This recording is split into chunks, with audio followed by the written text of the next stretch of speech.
Direito e Tecnologia, Direito do Porto, da Universidade Católica, e faz um torno de 4 anos que você está fazendo essa pesquisa, mais ou menos na área de Direito e Tecnologia. 5, 6 anos. Eu tenho bastante experiência nessa área de regulação da inteligência artificial. E, como a nossa aula de direito empresarial, eu pedi um tema que tivesse alguma conexão, né, com o direito empresarial. E então ela também trouxe esse tema que vocês já vão ver, é o tema da tecnologia com inteligência artificial. Eu vou fazer aqui um compartilhamento de... Antes de começar, eu vou pedir para o Taha, se o Taha puder já iniciar a gravação, porque assim fica gravado. Já peço os direitos autorais aí de difusão da imagem e do conhecimento na internet. Vai ficar online depois disponível para quem quiser. Taha, podia me ajudar com a gravação, por favor? Sim, já Tá? começou a Já gravação. está gravando? Ok, obrigado. Não aparece aqui. Então já está gravando, então eu vou fazer aqui a partilha. Tá. Aqui. Assim, né? Ok. Com vocês, então, doutora Monique, fique à vontade. Eu vou ficar lá no canto. Deixa eu levantar aqui um bocadinho. Pessoal, peço desculpa que eu vou ficar em pé, tá bem? Que eu prefiro dar aula em pé aqui para os colegas que estão em classe, tá? Mas muito obrigada, já agradeço a todos vocês e também aos que estão online pelo convite. Falar desse tópico, para mim, é uma coisa muito prazerosa, porque eu venho estudando isso desde o meu mestrado. O meu mestrado foi sobre inovações disruptivas, ou seja, a gente estava naquele boom de plataformas digitais e ninguém sabia o que fazia com Uber e com... Foi bem naquele iniciozinho que eu peguei o mestrado. Então, empresas assim grandes falindo, Kodak, empresas voltadas para a questão de cinema falindo, e aí a gente subindo Netflix, eu entrei bem nessa balbúrdia do sistema, e foi muito bom porque a gente aprende muito com isso. E uma coisa que eu já quero deixar aqui para vocês aqui, bem clara, é a questão de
Muito bem, conseguem ver aí em casa? Sim, sim. Sim? Taha, consegue ouvir Sim, e ver? conseguimos ver e ouvir. Pronto, então agora eu vou só voltar para esse início. Então, nós vamos falar hoje sobre o futuro do direito empresarial no contexto da inteligência artificial e da automação de processos. E nesse sentido, quando eu falo automação de processos, eu falo sobre 2 assuntos que a gente vai conversar aqui na aula, sobre gestão algorítmica e também sobre os contratos inteligentes, tá bem? Porque o contrato inteligente, como a gente vai ver daqui a pouquinho, não é exatamente inteligência artificial. Tudo bem até aqui? Todo mundo está a seguir? Pronto. Então, deixa eu passar aqui e ali. Eita. E para passar, sabe? Que não sei, peraí. Não, porque eu tô dentro do Zoom. Peraí. Deixa eu só diminuir o Zoom. Eu preciso entrar na... Não passa Tá por bem? aqui?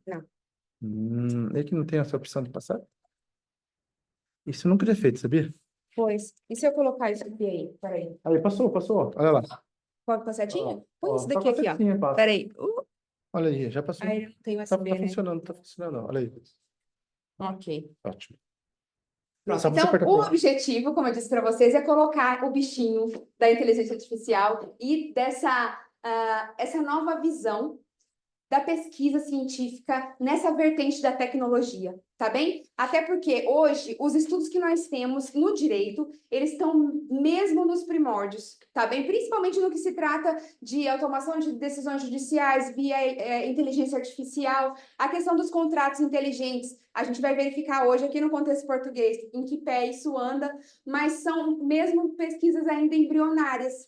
E aí eu vou perguntar aqui para vocês rapidinho. Posso apontar os amigos aqui, os colegas? Eu vou apontar aqui e depois eu pergunto aqui. Então vamos lá. Para o senhor que está aqui do lado da minha amiga. O senhor, exatamente. O que o senhor acha que traz essa desconfiança com relação à inteligência artificial? O desconhecimento. Eu gosto quando a pessoa é pontual, gente. Pontual, perfeito. Por quê? Qual é o problema do operador do direito? Aqui, a Ana Luísa. Ana Luísa, qual é o problema do operador de direito? Acho que a gente acaba ficando limitado no dia a dia e se atualiza, às vezes, as coisas mais novas. Muito bem, mais. Também isso que ela disse, essa desconfiança mesmo. Agora, sobre essa questão do viés, algoritmo, a questão da prestação de contas me incomoda. Prestação de contas. Já estão surgindo alguns assuntos que a gente vai tratar hoje. A colega aqui, que é na frente da minha amiga, cutuca ela aí. Olá! No problem. What do you think about how technology, why the lawyers in general don't perceive or don't accept the digital things, digital stuff? What do you think about it? Do you think that they don't accept? In general, like if you think about lawyers that have more than 50 years. Because they're not used to it. If you're older and you're not used to the technology, but if you're younger and you're used to using that since you remember since you're a child, it's more like it's inside that you know. Exactly. Então, o que a colega está a dizer é exatamente isso. Talvez para uma pessoa de mais de 50 anos, com certeza isso vai ser, meu Deus, isso é o fim do mundo, vão destruir o judiciário, né? Aquela coisa toda. Mas, para nós, que somos mais novos, e aqui a gente já tem uma geração, a geração Z para trás, que já está um pouco adaptada a essa situação. E a gente já sabe que isso pode realmente mudar a nossa vida de alguma forma. E, logicamente, vamos pensar que lá nos anos... né, quando foi inventada a máquina de lavar. O que as pessoas falaram? Meu Deus, é uma revolução, a mulher nunca mais vai ter nada para fazer, porque ela só lavava roupa o dia inteiro, agora ela não vai ter nada para fazer, vai ficar acomodada, aquela coisa, né, da sociedade machista, não é? Ponto. A inteligência artificial, assim como outras tecnologias que vieram, elas têm esse mesmo viés. A gente, no início, tem essa barreira. É mesmo uma barreira porque a gente não conhece, é uma barreira do desconhecido. É uma barreira de, meu Deus, eu não sei nem ligar um computador, quanto mais ver uma decisão automatizada com relação à minha empresa. Ou é uma empresa que eu sou um dos advogados. Né? Sou um patrão da empresa e agora? Como é que eu vou lidar com isso se eu só sei lidar com aquilo que já está posto, que eu estudei na faculdade há 30 anos, há 20 anos, não é? Então, é mesmo para a gente superar essa barreira. Mas, para a gente continuar aqui, então o objetivo é esse. Para a gente começar a falar de tecnologia, eu tenho que falar de quarta revolução industrial. Por quê? Por quê, colega? Por que eu tenho que falar de quarta revolução industrial quando eu falo de tecnologia?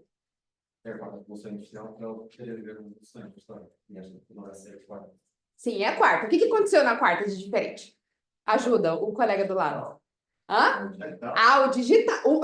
A transformação digital, é um nome bonito, científico para isso, não é? Pronto, é a transformação digital, porque o digital já existia, não é? O que aconteceu foi que isso aumentou a complexidade, trouxe um boom de disrupção que a gente fala, porque deu alguns processos, melhorou alguns processos. E aqui? O que mais que a quarta revolução industrial trouxe? Eu acredito que a inteligência artificial e mais. E se eu quiser hoje imprimir uma casa, eu posso? Sim, posso, porque isso é impressão 3D, não é? Que já é possível, e a gente já tem alguns protótipos de casas que estão sendo já nos Estados Unidos, aqui na Europa, em alguns lugares. Outra tecnologia que vocês se lembram, que a gente vai conversar hoje. A robótica é mais ou menos para o lado da cyber, entende? Porque a robótica já existia na terceira. que é a automação dos processos e tudo mais. Então, a robótica está ali meio que na passagem, tá? Mas agora não é mais só a robótica, é mesmo a questão de a gente colocar robôs não somente para mecanizar processos e para auxiliar, mas é mesmo para eles terem ação no processo. Então, nesse novo panorama da indústria, a gente já verifica o piso de fábrica, onde tem ao mesmo tempo um humano e um robô, tá bem? E aí a gente já lembra em casa, né? A gente tem vários exemplos. Tem o robozinho lá da tua casa, que você controla por computador aqui. Ainda não tem, lá, naquele caso é mais a parte mecânica, né? Mas a gente já tem, por exemplo, se a gente quiser agora conversar com a Alexa ou falar com o ChatGPT, não é? Eu já estou, na minha vida real, utilizando a inteligência artificial. Certo? Tudo bem até aqui? Mas, fora isso, então agora a gente já sabe por que eu tenho que estudar a quarta revolução industrial. Agora vamos passar aqui rapidinho, só para a gente pensar. Porque eu sempre converso com os meus alunos nesse sentido, gente, porque o direito tem que ser pensado. A gente tem que parar com essa ideia de ficar copiando as coisas, de ler e não entender, entende? Por isso que eu gosto de ir na raiz das coisas, para vocês começarem a elaborar pensamentos próprios, porque a pesquisa científica vem nesse processo. A gente está estudando um assunto e de repente fala, opa, tem um gap bem aqui. Por que eu falou sobre isso? E aí a gente começa a tratar daquele assunto mais aprofundadamente num viés específico que é do nosso gosto, certo? Então é por isso que a gente conversa nesse sentido. Agora eu vou passar aqui rapidinho, cada um de vocês vai falar uma palavra sobre qual é o assunto. A quarta revolução industrial trouxe benefícios e também trouxe desvantagens, malefícios. Até certo ponto são malefícios. E eu quero que você, com uma palavra, me exprima isso. Vamos lá. Tratamento da informação ou seja, Democratização da informação. sim, exatamente. Nesse sentido, perfeito. Muito bem, é verdade. Democratização da informação. A gente vai estudar agora os contratos inteligentes. E nos contratos inteligentes, uma coisa que acontece lá é a transparência. Boa. Mais. Também pode ser o vazamento de dados, porque se eu não tiver a proteção necessária, o que vai acontecer com meus dados? Vão vazar. E aí entra o quê? Que a gente conhece aqui na Europa? O RGPD, porque é para evitar esse pedaço. Vocês vão ver como as coisas se conectam? Pronto. Vai, Fábio. Não. Fábio não participa. Hoje é só os alunos, gente. O pessoal aqui na internet também pode falar. Ó, vamos lá. Mais. Facilidade. Porque, gente, a tecnologia, isso eu gostaria que vocês tivessem em mente. Quando uma pessoa cria tecnologia, idealmente, não no primeiro, não é a primeira razão, é a gente acabar com os empregos das pessoas. Estão a ver? Isso é, entre aspas, uma consequência, mas o mercado se renova. Então, ao mesmo tempo que eu tiro postos de trabalho, eu também gero novos postos de trabalho. O problema é que a gente é muito acomodado e não quer, né, evoluir, estudar uma coisa mais aprofundada, trocar de área. Estão a ver? E isso gera um problema, mas não necessariamente a tecnologia é utilizada para isso, tá? Ela vem, com certeza ela faz com que aconteça várias perdas de postos de trabalho. Hoje a gente já vê isso, tem um amigo meu que é designer, ele é sênior e foi mandado embora em fevereiro por causa do ChatGPT. Para vocês verem como é que a situação tá. Mas, no mesmo momento, ele já começou a trocar de ramo. Porque ele viu que a questão de designer, que ele é daquele da página, que ele desenhava a página e tal. Hoje em dia, a gente pede para o ChatGPT, ele não faz tudo direitinho. E ele perdeu o emprego por isso. Então, ele já começou a migrar para uma área tecnológica, onde existe necessidade para, pelo menos, aí, alguns anitos para frente. Estão a ver? Mas a tecnologia, ela faz isso. Mas não é com a intenção de estragar os nossos postos de trabalho. É, pelo contrário, é tirar aquilo que é possível que uma máquina faça. Certo? Ela vai automatizar aquilo que é possível. E conforme a gente vai automatizando, vão sobrando pessoas que já não são tão úteis como eram antigamente. Aí essas pessoas, é por isso que existem programas, políticas públicas para fazer um ciclo, certo? Essas pessoas têm que passar por um processo de... Exatamente, tem que readequar, tem que requalificar. E aqui em Portugal isso é muito latente, porque a gente vê até o IFP gerando formações para essas áreas. Certo? Boa. Mais. Descobrir novos métodos. Para que a gente tem novos métodos? Para quê? Por que novos métodos? Só porque a gente quer? Para inovação? Para inovar. E para que mais? Otimizar processo. Para quê? Facilitar. Para quê? Para ganhar dinheiro, para ser mais rápido, para que mais? Para que conforto? Boa, mais. Mais provas. Ser mais preciso, porque a tecnologia tira o viés praticamente do erro humano. Estão a ver? E para ser mais preciso é muito importante, porque um dos motivos é otimizar o processo para que ele tenha menos perdas. As pessoas faziam antigamente não, né? Já estou aqui acabando com a profissão. Então, os engenheiros de produção, qual que é a ideia do engenheiro de produção? Ele conhece a produção inteira para chegar no final e fazer o quê? Diminuir o quê? As etapas, as perdas, não é? Porque a gente no processo produtivo tem muitas perdas. Então, é justamente por isso. Então, e o que mais, gente? O que mais? Falta uma palavrinha importante. Vamos voltar aqui. Olha lá, eu faço novas tecnologias para tirar erro de viés. O que mais? Mais coisas. Vamos lá, alguém ajuda? O que mais, gente? Para que eu faço a tecnologia? Aumentar a produção? Aí, é para eu ganhar mais dinheiro, como o Fábio falou. Hã? Alcançar mais pessoas também, porque a gente não tem só o viés econômico, a gente tem um viés social, entre aspas, né? Vou botar bem entre aspas, assim, bem grandonas, tá bom? Porque de um lado a gente gera uma democratização do consumo e por outro lado a gente escraviza pessoas, né? Então, o mundo é assim. Então, só para a gente continuar aqui. Então, isso tudo a gente precisa entender num contexto empresarial, certo?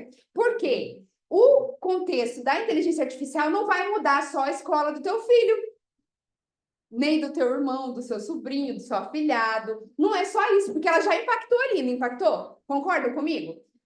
Né? O ChatGPT já veio para, né? Ok, ou você... Eu estava ouvindo ontem um jornal do Brasil dizendo sobre uma polêmica que acho que era São Paulo, que vai gerar uma legislação que vai proibir os telemóveis na sala de aula. Viram? Pronto. E aí, estava toda uma discussão em torno disso. Aqui, e faz uns 2, 3 anos, no Carolina Michaelis, uma professora arrancou o telefone da mão de uma aluna, foi parar na televisão, lembram-se? Pronto. Então, assim, a gente tem essa questão de, ok, eu vou negar uma coisa que me é estranha, porque eu tenho medo do desconhecido, ou porque eu tenho medo de não dominar aquilo, ou porque eu acho que aquilo vai virar um monstro, né? Porque às vezes as pessoas acham que a inteligência artificial, eu vejo umas fotos que são incríveis, assim, um boneco, um robô com uma cara de mal e vai acabar com a nossa vida. Então, a gente prefere ficar escuso, ficar fora disso. O problema é que a inteligência artificial não vai deixar a gente em paz nunca mais, tá? Porque ela é fase de novos processos que vão surgir, tá? A gente precisa dessa tecnologia para criar outras coisas. E ela não vai embora. Então, a gente vai ter que começar a aprender a lidar com ela. E isso, eu quero que vocês agora... Vamos fazer aqui um brainstorm bem rápido. Por quê? Isso é importante para o direito empresarial. E agora eu vou passar para vocês. Vamos, eu estou passando ali e esqueci aqui. Vamos lá. Os telemóveis, por favor. Agora é a hora que eu vou ter que trocar aqui o trem, mas é rápido também. Façam escaneiem lá o QR Code. Qualquer coisa também eu posso dar o código. E eu quero que vocês escrevam aí para mim 3 ramos do direito empresarial que vão ter impacto. Todo mundo aqui tem tá fazendo, é mesmo de direito empresarial ou é só a cadeira que é? Quase todos fazem direito empresarial. Acho que Pronto, é porque a maior parte vai saber exatamente, né, os ramos do direito empresarial. Sociedade, contrato, né? É isso que eu quero saber. Quero que você pare aí um minutinho e pense o que vai mudar no direito empresarial com o impacto da inteligência artificial e não só, também da gestão algorítmica, que isso é prático, né? A gente já sabe o que muda com isso. Mas, assim, a nível mesmo da matéria, né? O que a gente tem hoje entendido como matéria que vai mudar também, né? Quero que vocês coloquem aí o que vai mudar. Já está aparecendo aqui algumas coisinhas. Eu vou fazer o seguinte, nem vou trocar, Fábio, eu vou só ler. Gente, eu queria mostrar para vocês, mas eu mostro aqui, ó. Vai aparecendo para mim o que vocês estão escrevendo aí? Olha, tá aqui. Tá? E eu vou lendo o que vocês estão escrevendo aí. Então lá, contratos. Contrato é fácil, está no tema da aula, né? Muito bem. Olha. Dados pessoais, muito bem, dados pessoais. A parte fiscal, com certeza. Propriedade industrial, com certeza vai mudar. Sim. Serviços, boa. O povo inteligente, não é? Um bancário, com certeza, vai mudar. O bancário, principalmente, né? Que é mais... Ele é mais objetivo, é mais fácil a gente mudar esse tipo de coisa. O que mais? Societário, alcance de pessoas, consumo, com certeza vai mudar. Medicina já está a mudar muito, inclusivamente já com aplicação de sistemas de inteligência artificial em deep learning, que é o mais profundo que a gente vai ver daqui a pouquinho.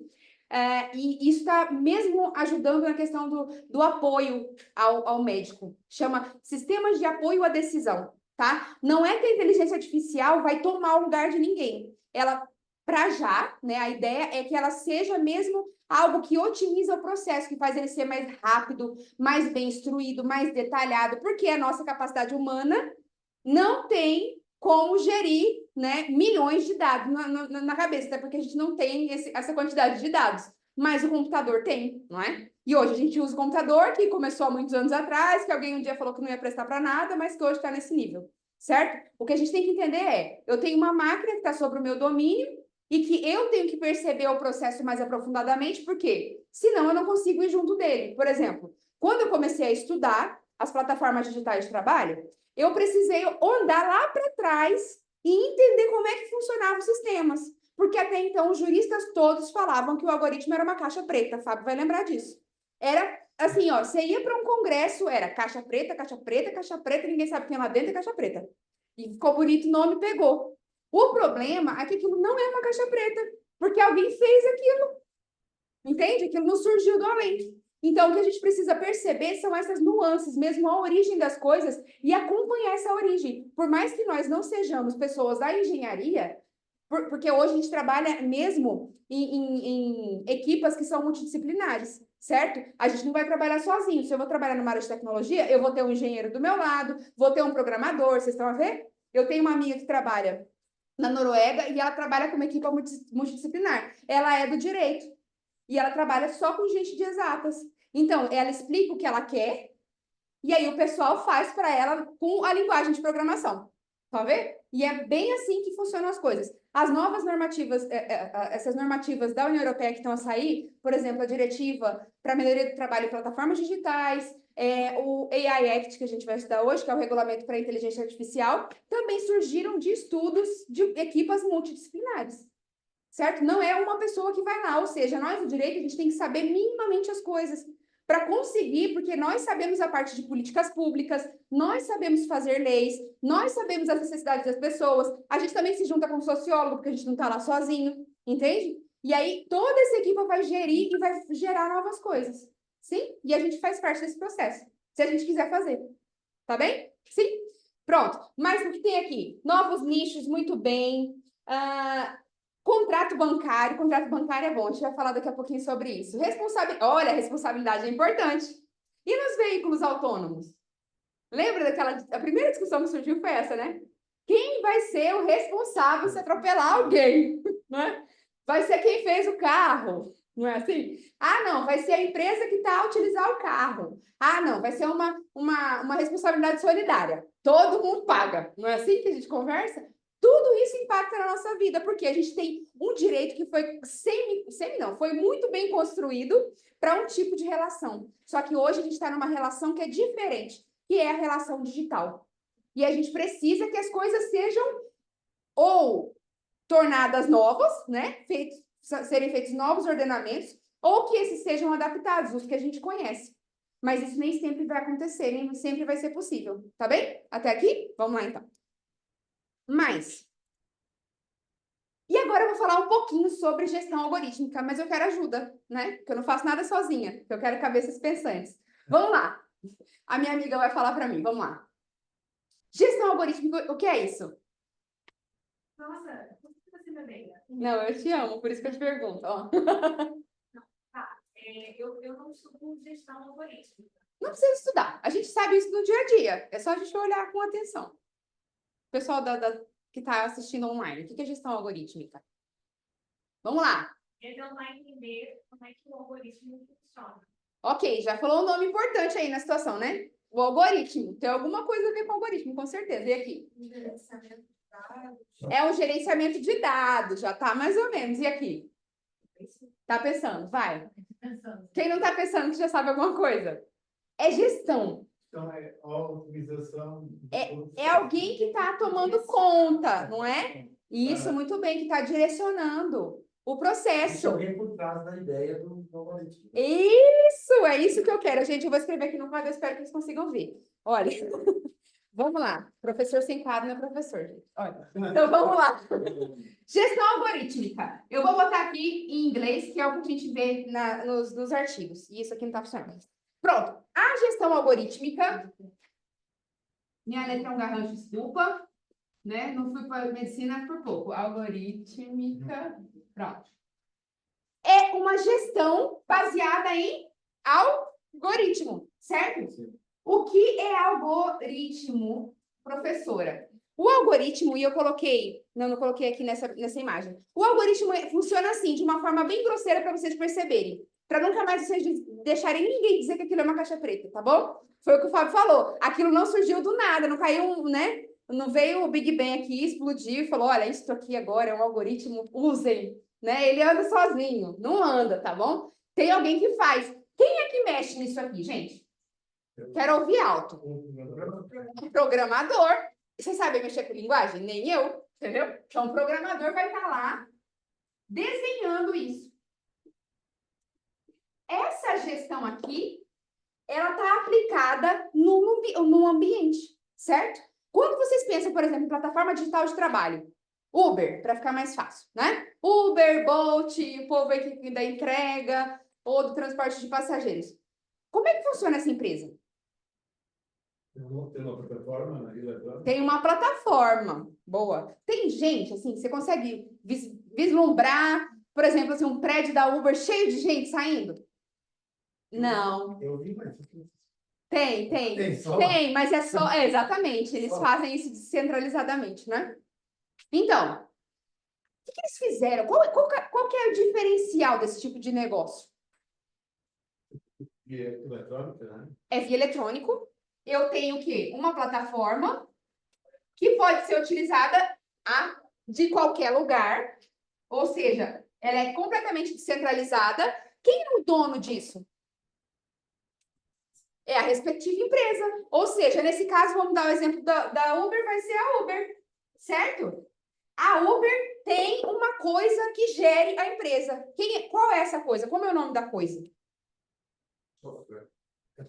Exatamente, não é bem um software, é o algoritmo. Eles têm um algoritmo que gere as coisas, certo? Eles pessoas estão números, né? Isso, perfeito. Ou seja, é como se numa empresa tradicional, eu tenho a pessoa que é o empregado, o empregador e o empregado, certo?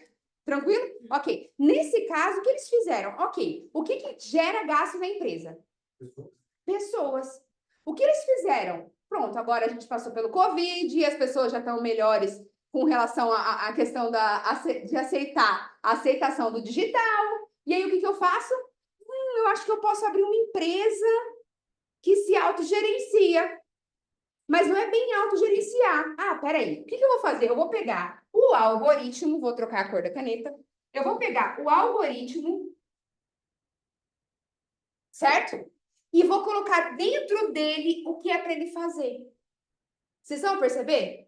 Na linha de comando, e isso também acontece com os contratos, e tudo aquilo que vai ser feito pelo meio informático, a gente vai pegar uma informação e vai transmitir isso para o computador, e ele vai gerenciar na linguagem dele. Por isso que a gente tem as linguagens de programação. Eu vou explicar, olha, computador, você vai fazer A, B, C e D. O A é isso aqui, o B é isso aqui, isso quem vai desenhar é o programador. E aí depois isso vai funcionar de acordo com quem? Com as minhas estratégias. Porque fui eu que falei como é que funciona. Entenderam como é que funcionam as coisas? Ou seja, é uma caixa preta, sim ou não? Não é uma caixa preta. Na realidade, ele utilizou da nossa ignorância, e eu posso dizer isso com toda a convicção, porque no direito do trabalho, até hoje, eles tentam rodear. A gente arruma uma coisa, eles fogem para o outro lado. Arruma outra, eles fogem para o outro. Por quê? Eles usam a nossa ignorância digital e o fato de o direito não conseguir acompanhar o nível e a rapidez com que as coisas vão evoluindo. Eles usam isso para nossa desgraça, né? Basicamente. Mas há aquilo que fosse guiado para o trabalho, já não tem as plataformas. Exatamente. Pronto, mas a gente está evoluindo ainda. Aí a pessoa foge. Eu crio um dispositivo, ok, agora eu tenho um contexto tecnológico no Código do Trabalho português. E aí, o que eles fazem? Tem que ter isso, porque a gente tem que fazer o quê? Tipificar. E aí, o que eles fazem? Usam, né, tanto da tecnologia, também usam dos advogados deles, né, do know-how das pessoas para conseguir fugir daquilo. Porque o direito do trabalho sempre foi assim e vai continuar sendo, né? E a gente continua lutando e eles continuam fugindo. E a gente vai seguir assim até sempre, né? Sempre vai ser assim. O ser humano gosta de fugir das coisas, né? Enfim, de fugir das contas. Pronto. Então, a gente já sabe que o algoritmo ele é feito através de linguagem de programação. E a gente pega aquilo que é da empresa, ou seja, os valores da empresa continuam existindo, tá? A diferença é que, agora, eu tenho, vamos supor, se eu tinha 100 pessoas, dessas 100, 10 eram os CEOs da empresa, tá bom? Antigamente, numa empresa tradicional, eram 100, e aí 10 cabeças e 90 os demais que ficavam espalhados nas regionais e tal. Agora, com uma plataforma, eu consigo enxugar isso tudo. Porque eu não preciso de um monte de gente para fazer a empresa andar. Porque o algoritmo faz o quê? Faz o trabalho. E aí eu vou até apagar aqui. Tem um apagador? Tem. O que acontece? O algoritmo... E é uma questão interessante, só fazendo uma pequena pausa. Fica à vontade. Nós, cada vez mais, estamos acostumados a lidar com as máquinas, com a informática. Por exemplo, eu chego na abordagem, eu não gosto muito de nomezinho, eu prefiro ir para o automático. No Via Verde. Porque às vezes o automático está lá, faz as coisas e vai embora. É a facilidade. Mas às vezes, até o supermercado, às vezes eu prefiro ir lá no automático e passar na fila. E ficar esperando. Então tem essa coisa, nós vamos habituando também ao que é. Ao que é prático. Que é prático, né? Ao que é prático. Isso tudo aí. Aí vocês imaginam. Eles também, dentro da equipe multidisciplinar, tem pessoas da psicologia, com certeza. Sim, com certeza, tem. Para facilitar. O comportamento humano vai mudando, né? E aí o que a gente tem que fazer? Gerar o balanço, gerar o equilíbrio. Isso é muito difícil, certo? Mas a gente busca e vai trabalhando nisso. Não é uma coisa que é um trabalho que se acaba, certo? Ok. Então, o que acontece? O algoritmo é que vai comandar as coisas. Por isso é que se chama gestão algorítmica. Ou seja, o algoritmo vai comandar, é ele que vai ser o novo patrão. Por que as pessoas, no início, usaram da nossa ignorância para dizer, ok, nós estamos trabalhando com empresas tecnológicas. Todos os julgados do Tribunal de Justiça da União Europeia falavam isso. Mas nós somos empresas tecnológicas. E tudo começou por aqui. Tecnológicas, ok. Minha Nossa Senhora. Pronto, tecnológicas. E aí, tudo começou por aqui. Por quê? Eles falaram, ok, não, a gente está trabalhando só com tecnologia, a gente não oferece serviço nenhum. Estão a ver? Tudo começou aí. E aí, depois, até a gente conseguir no direito, com as nossas palavras, com a nossa argumentação, corrigir isso por meio de perícias, ok, aí, de repente, tipo, não, veja bem, pode ser até um meio informático, mas a pretensão não é essa, a pretensão são os serviços, certo? E aí as pessoas, o dinheiro, ou seja, vocês estão sim fugindo dos custos com a mão de obra. E aí o que eles fizeram é que vocês não são empresas tecnológicas, meramente tecnológicas, vocês estão utilizando serviços. E aí a gente consegue, por exemplo, fazer uma separação entre a Uber e a Google. Estão a ver? A Uber executa serviços, a Google é uma empresa tecnológica. Mas ainda assim não pode fugir de outros regramentos. Estão a ver? A ideia é essa. Então, o algoritmo vai estudar alguma coisa, porque o algoritmo sozinho não presta para nada, gente. Qual é o poder do algoritmo? A minha colega não pode estar falando. Oh, tadinha, ela fica aqui. Pronto, tu lá do canto, vamos.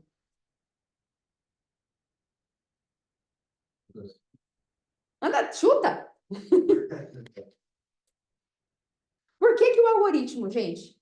Ele não vai trabalhar sozinho. Alguma coisa chega para ele. Ele não unifica. Ele estuda os dados. Ele avalia os dados. E aí eu já vou começar aqui a fazer uma distinção com vocês bem rapidinha do que é inteligência artificial, tá? A inteligência artificial ela é um nicho da computação, certo? E ela tem algumas divisões que foram na realidade e a gente está passando por um momento mesmo de evolução, a gente está percebendo essa alteração. Então, a gente começou com o Machine Learning, que era um bocado, não é menos evoluído, mas ele era mesmo a primazia do Deep Learning. O que é isso, Monique? Deep Learning. O Deep Learning é como se eu quisesse pegar tudo que um humano faz e jogar isso para uma máquina. Ou seja, usar a cognição humana, aquele processamento de como a gente toma decisões, como a gente pensa, como é que a gente avalia, como é que a gente compara. Então, a ideia do Deep Learning é justamente essa. E a gente fala que ele usa sistemas neurais. Não é à toa, é porque ele quer realmente, entre aspas, a gente está tentando replicar algumas coisas que a gente faz numa máquina, certo? O Machine Learning são aquelas coisas mais por exemplo, Alexa, os chatbots, que eles vão só pegar uma quantidade de informação, vão processar, vão te dar uma resposta, mas eles não têm aquela natureza de pegar uma resposta e conseguir entender cognitivamente aquilo e gerar novas respostas, que é justamente o que deixa os juristas e a sociedade como um todo com medo. Por quê? É aquela coisa de você não conseguir rastrear.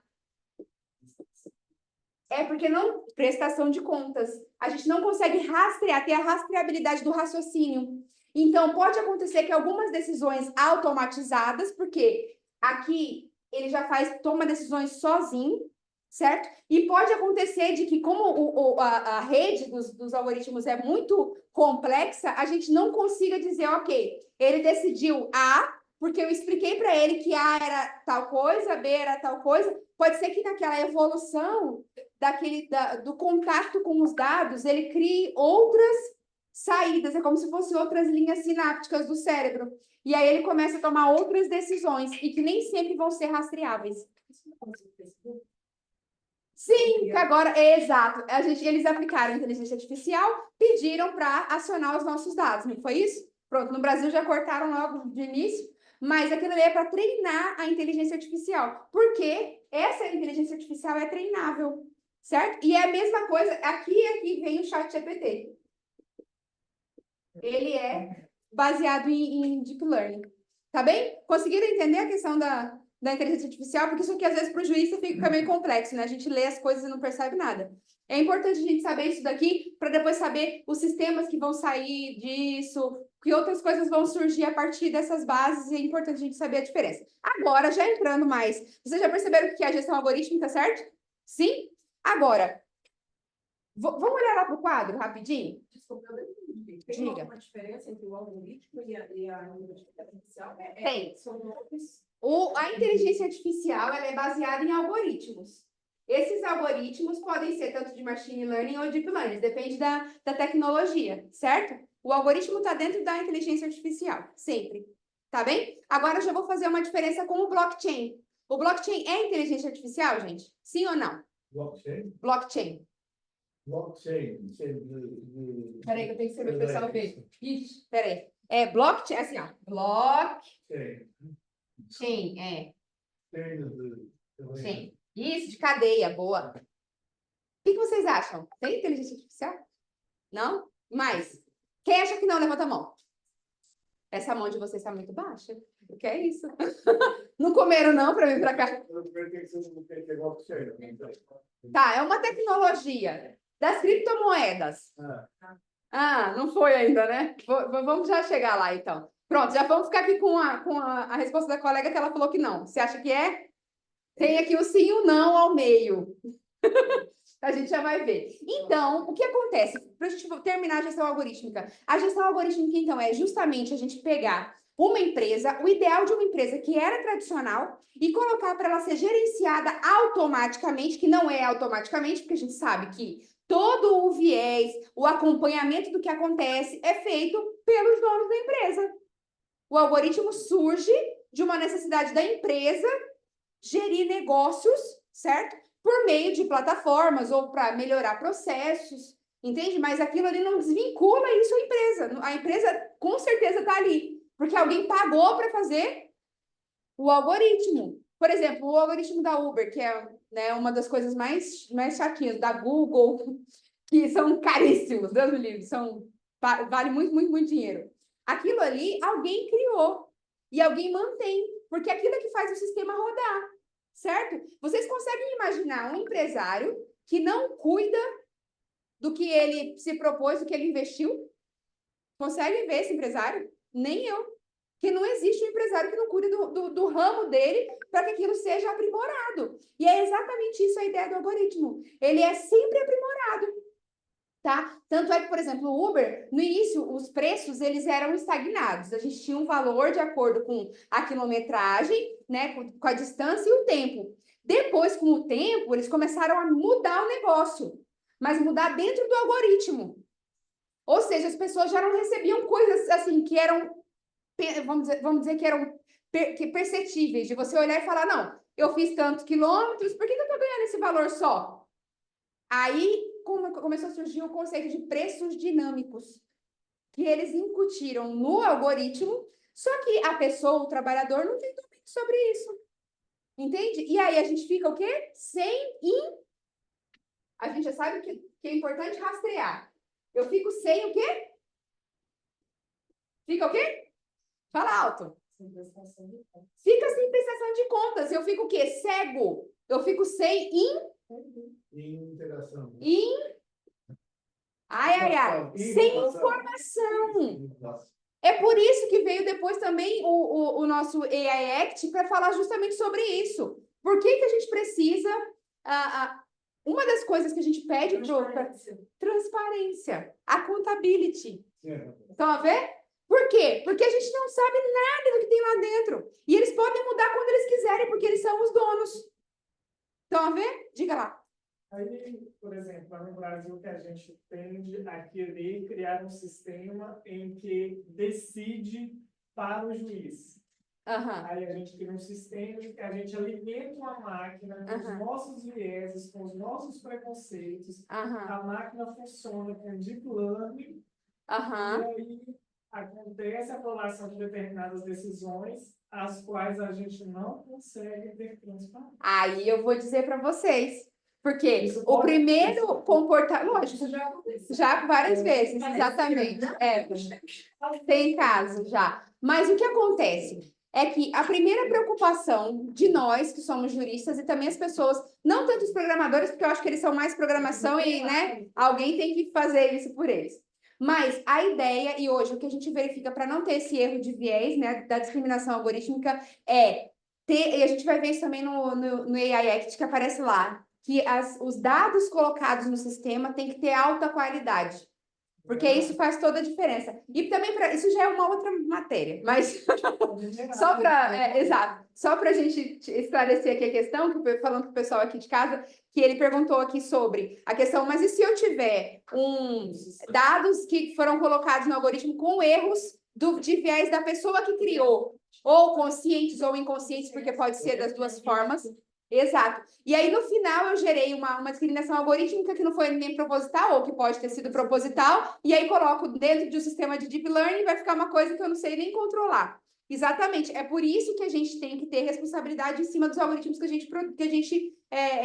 gente vai alimentar. Entende? Eu fiz um artigo sobre algoritmos de recomendação, que já é um outro nível, outro trabalho sobre a parte de algoritmos mais aprofundada, que vocês vão lembrar agora do Netflix. Vamos supor que eu só gosto de assistir coisa de corrida de carro. E nunca mais ele vai me mostrar outra coisa. Só corrida de carro. Certo? Pronto. Qual é a ideia desse algoritmo de recomendação? Ele analisa nossos comportamentos. E aí o que acontece? Ele começa a te sugerir coisas. Mas essas coisas não são só sugestões bobinhas, né? Tudo é para vender, né? Para você ou assistir mais, entende? Da Ibope, isso se a gente aplicar para o Netflix, mas se eu aplicar, por exemplo, para o Google, para o TikTok, entende? Isso chega até a movimentar política, porque a gente sabe que quando o algoritmo de recomendação, por exemplo, do Facebook e do TikTok, começa a você gosta muito, muito, muito do Bolsonaro, só aparece Bolsonaro na tua coisa. Então, aquilo começa a virar um círculo vicioso. Isso é um dos problemas do algoritmo. E quando a gente estuda isso, a gente tem que perceber que isso sim pode acontecer. Agora, o que a gente vai fazer para remover isso? Ou para minimizar os efeitos? Estão a ver? A ideia é essa, mas é exatamente isso. A gente tem que ser crítico nesse ponto, ok. Mas também não é falar tudo é discriminação algorítmica. Porque a gente que é jurista não entende falar, é discriminação algorítmica. Falou algoritmo, discriminação algorítmica, na hora vem assim, né? Pronto, e a gente tem que saber que, ok, pode acontecer, mas quando a gente estuda e se aprimora nesse sentido, e as pessoas, as novas pesquisas, depois se vocês quiserem, posso até compartilhar com o Fábio alguns artigos que eu tenho sobre o que eu peguei daqui, que é para a parte de direito empresarial, para quem quiser escrever sobre isso, é bem bacana, que fala justamente disso. O que eu preciso fazer para deixar esse algoritmo mais, entre aspas, clean, mais justo, mais humano? Que só mostra o que te interessa. Ninguém quer ver uma notícia que é contra o que você acha. É isso, mas dentro do algoritmo eu consigo programar isso. E aí eu coloco, ok, um percentual vai ser o que ela gosta e o outro percentual vai ser sobre coisas variadas, entende? Então a gente consegue, por isso é que a gente tem que entender como é que funciona um algoritmo. Para não dizer tudo vai ser igual, não vai. Estão a ver? Depende da empresa.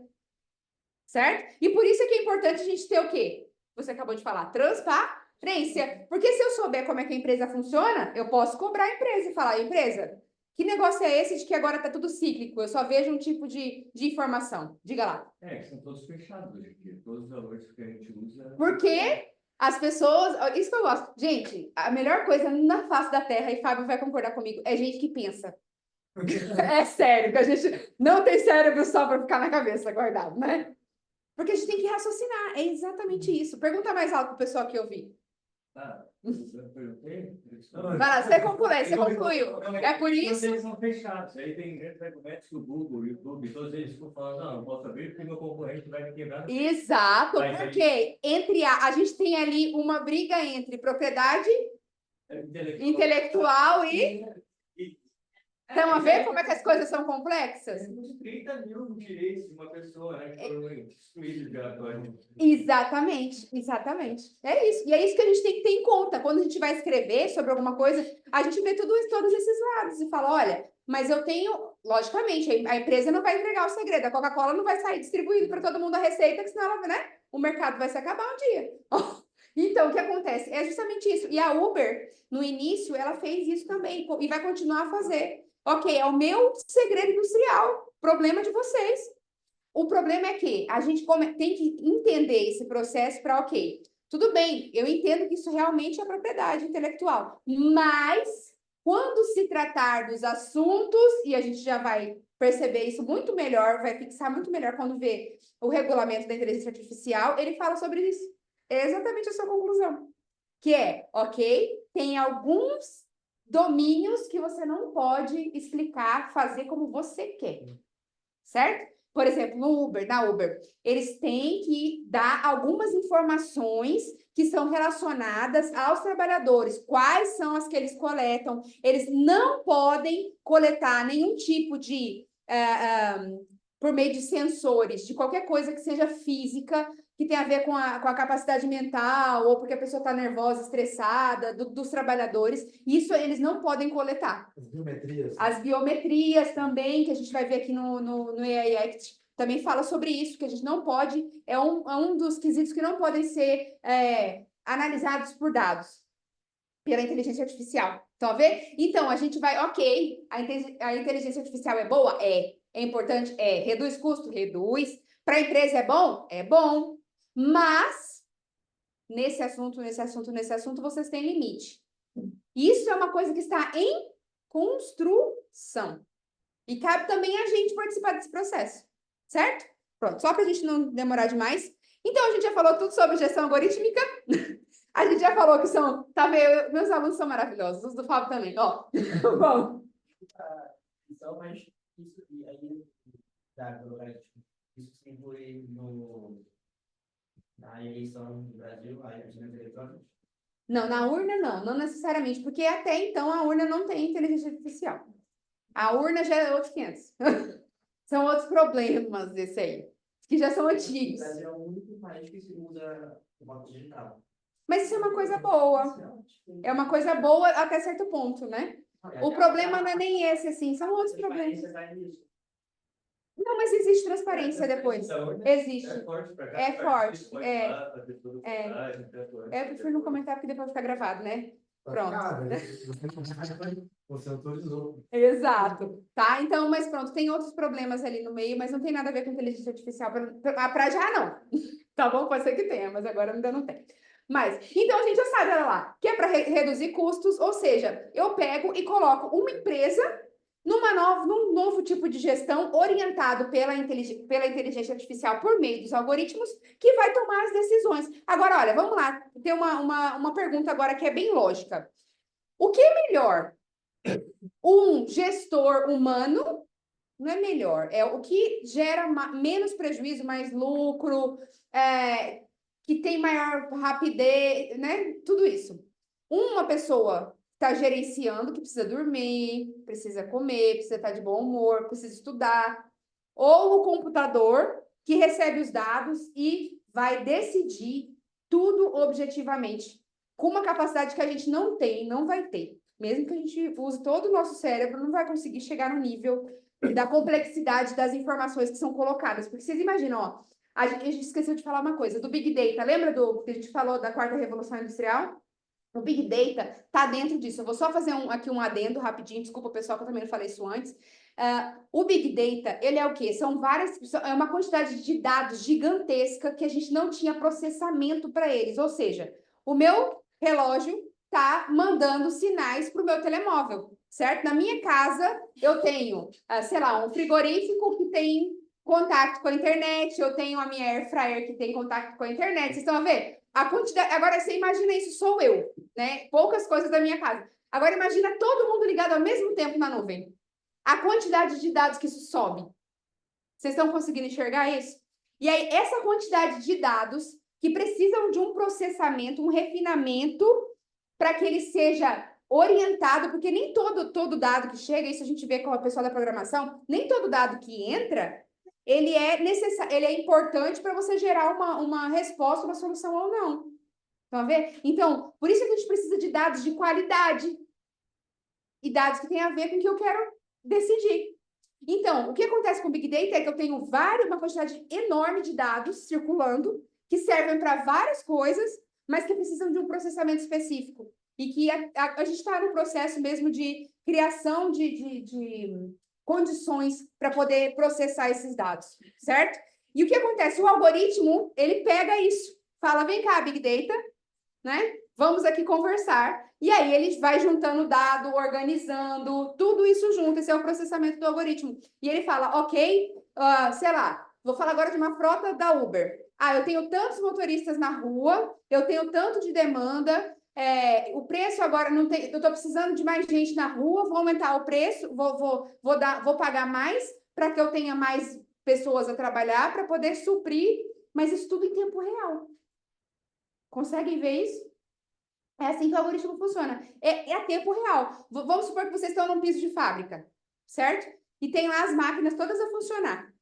Tá? Então, estão conectadas por inteligência artificial. Aí a inteligência fala, não, eu tenho uma demanda X, porque ela sabe o final das coisas também, né? Eu tenho uma demanda X, então eu preciso que trabalhe assim, assim, assado, e ela vai comandando as coisas. Então, é a própria máquina que gerencia as coisas, certo? E isso pode envolver serviço ou não. No caso da Uber, envolve serviço, né? Envolve a prestação de serviço, porque o computador ainda não vai lá levar as coisas sozinho, ainda, né? Quando não tiver mais esse problema, vai todo mundo ficar em casa e ele vai ficar levando tudo sozinho e a gente... Mentira, tô brincando. Ó, tá bom? Pronto. Então, agora a gestão algorítmica já tá? Tranquilo. Melhorou a ideia aí na cabeça? Boa. Agora, os contratos inteligentes, que é a parte que a gente vai conversar um bocadinho mais. Eu trouxe, não sei, tem som aqui, Fábio? Tem som ali, né? Geralmente tem som. Dá para ouvir bem? Então, vamos lá ver isso. Tá, deixa eu só ver se eu consigo.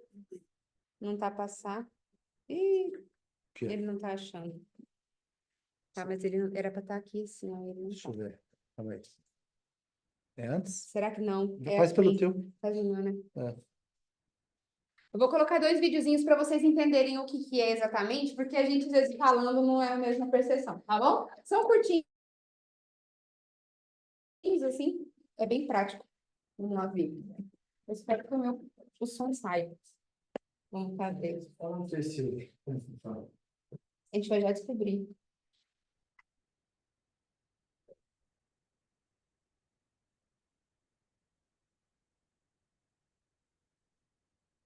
Y bienvenidos a un nuevo episodio de CryptoMatrix. Hoy os explicaré qué son los smart contracts y cuál es su importancia en la blockchain y en el espacio DeFi, e incluso fuera de este sector. También os comentaré cómo aparecieron los smart contracts, cómo funcionan y a qué áreas se aplican. ¿Cómo aparecieron los smart contracts? El concepto de smart contract apareció en 1994 por iniciativa de Nick Szabo, informático y conocido criptógrafo. Szabo quería crear protocolos de transacciones electrónicas que ejecutaran correctamente los términos de un contrato o acuerdo. El propósito de este protocolo es eliminar la necesidad de tener un intermediario para negociar, administrar y respaldar el contrato entre dos partes. Como ejemplo práctico, las máquinas expendedoras serían la tecnología más antigua que funciona de forma similar a lo que apunta un contrato inteligente, con la gran diferencia de que estas máquinas expendedoras son susceptibles a muchos más errores. ¿Qué son los smart contracts? Un contrato inteligente es en realidad un programa que se ejecuta dentro de una blockchain. Incluye tanto código como datos y nunca es controlado por un usuario, sino que siempre opera de acuerdo con su programación. Es por eso que un protocolo de este tipo puede administrar las transacciones por sí mismo, de manera infalible, y no requiere la presencia de un tercero en la relación entre los dos contratistas. Siguiendo esta misma idea, un smart contract debe eliminar las excepciones, accidentes y pérdidas derivadas del fraude, ya que es un código almacenado en una base de datos pública, disponible en todos los nodos de la red y al mismo tiempo no puede modificarse de ninguna manera. ¿Cómo funciona un smart contract? Cualquier smart contract tiene programado en el código una secuencia de condiciones que deben cumplirse para que se validen las operaciones y transacciones en la blockchain. Una vez confirmadas las condiciones específicas, están nuestros datos disponibles en la blockchain. El smart contract ejecuta un protocolo basado en declaraciones condicionales de tipo if-then para que ambas partes involucradas reciban lo establecido para completar el contrato.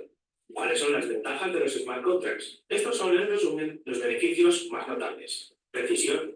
Registra de la forma más explícita posible todas las condiciones que deben cumplirse, evitando así la infiltración de errores en las transacciones. Transparencia. Dado que todas las partes participantes en la transacción tienen acceso a todos los términos del contrato, no hay disputa, por lo que hay una total transparencia.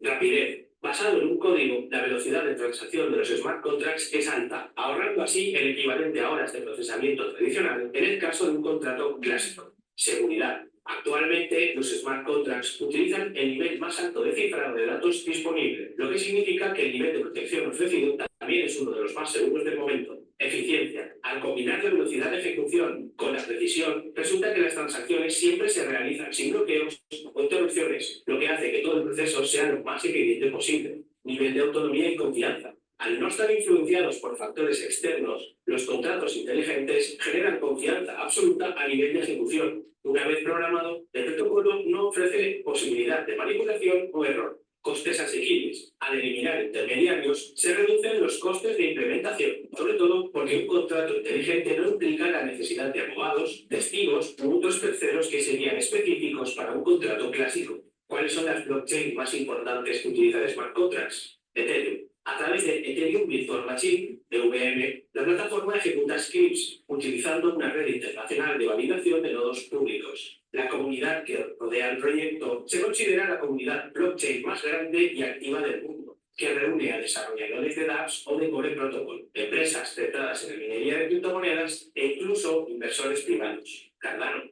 Esta blockchain establece sus propias normas y el que quiera descubrir Cardano averiguará que el proyecto se propone traer un cambio global positivo. Es una plataforma Proof of Stake que se lanzó en 2017, aunque la fase de desarrollo comenzó en 2015. Charles Hoskinson, el fundador, también es cofundador de Ethereum, aunque abandonó el proyecto con el objetivo de crear una empresa con fines de lucro. Cardano es compatible con smart contracts, apoyando la visión de resolver problemas de escalabilidad, interoperabilidad y sostenibilidad. Polkadot se trata de un ecosistema de blockchains y su principal objetivo es llevar la interoperabilidad y escalabilidad a otro nivel. Basado en el procesamiento de información en paralelo, si decimos que Polkadot es un titán en la línea de los ecosistemas de infraestructura, no estaríamos exagerando.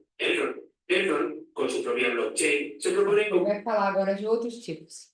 Então, agora que a gente já viu mais ou menos esse vídeo, só para a gente fazer uma síntese aqui rapidinho e tem um outro para explicar outras partes. Gente, então, o que é um contrato inteligente? Digam lá. O que é um contrato inteligente? Começa pelo nome, né? Pelo nome é sempre mais fácil. Por que é inteligente? Como é seu nome? Jardel. Jardel? Não, Jardel. Vai, Jardel. Não fala igual a mim. É que ele não vai ter não vai ter ninguém mediando, ele vai ter próximos que vão ser sempre checkpoints, vamos dizer assim, e muita verificação de ambos os lados, algo assim. Isso!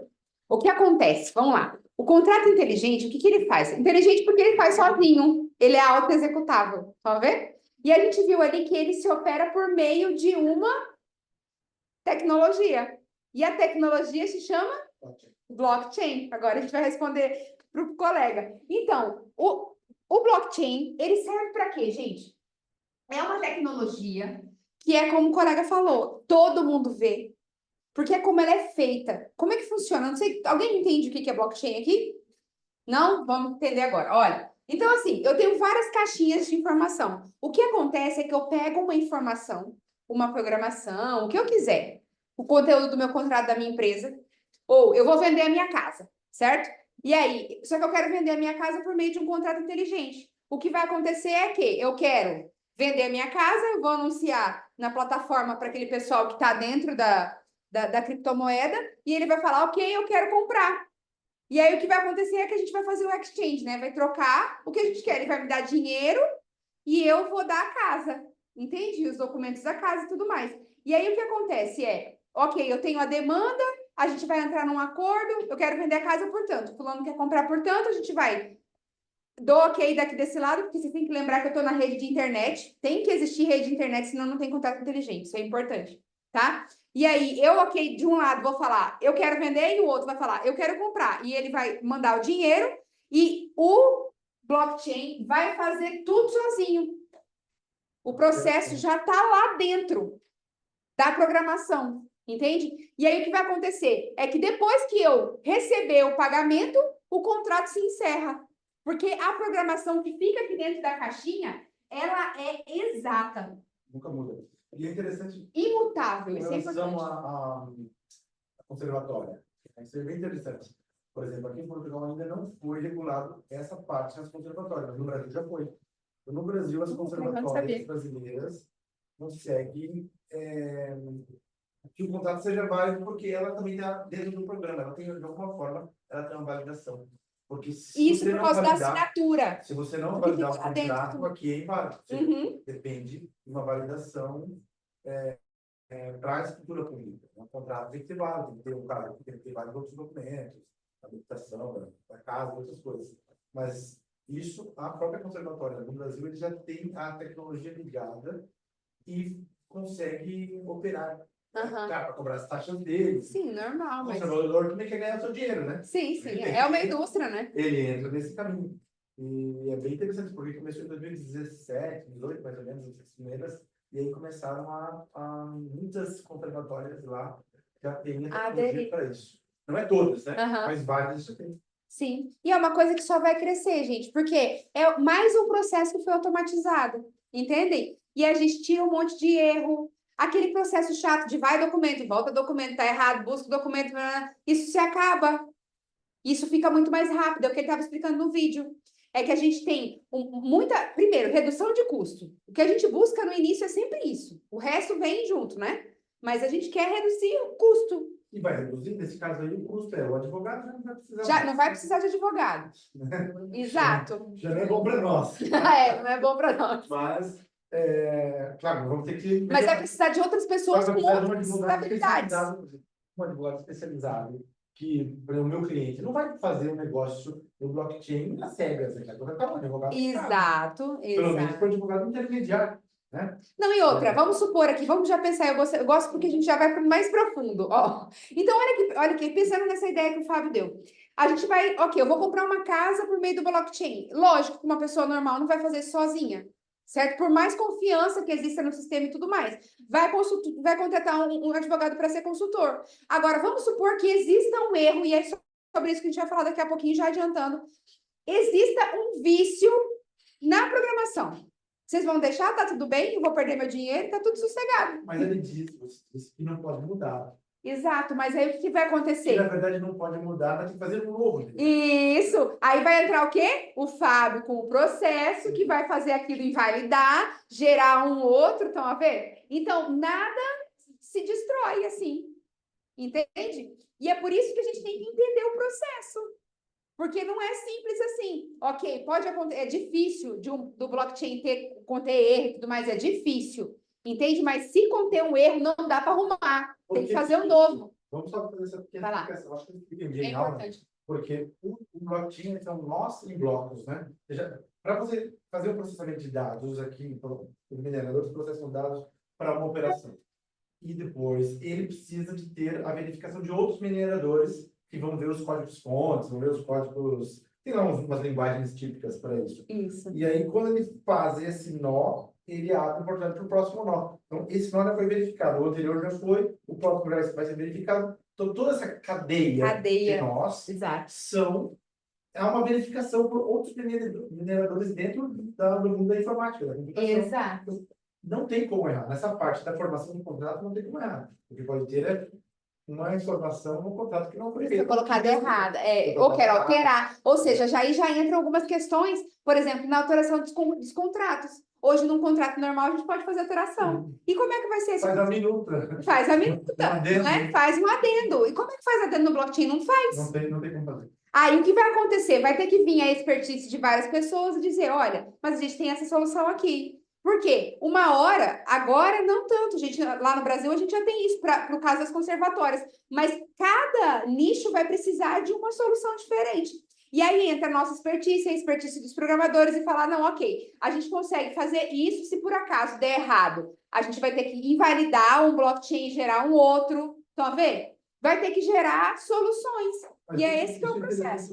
Nós, como mestrado em direito empresarial, perceber que nos contratos, no mundo inteiro, tem muitos países que isso funciona também. Então, se você tem um cliente português ou um cliente europeu que vai comprar nos Estados Unidos, que vai comprar em outro país do mundo, na Inglaterra, que for, você tem que ter uma noção de como funciona isso. Exato. Né? Para depois dizer, ok, o contrato vai funcionar, eu estou dando uma assessoria para o meu cliente, ok, vai para frente, né? Porque um dos motivos do mestrado, que eu sempre digo, não é nós ficarmos só com a lei nossa aqui, né? É para nós irmos abrindo a nossa cabeça. Isso acontece no mundo inteiro. Mas isso eu tenho uma dúvida. A partir do momento que ele tem um vício, que é muito raro de acontecer, mas pode acontecer, não é impossível. Mas o vício é da comunicação. Não é da tecnologia. Não é. A tecnologia não erra. É da comunicação. Não, ela é precisa. Informação que está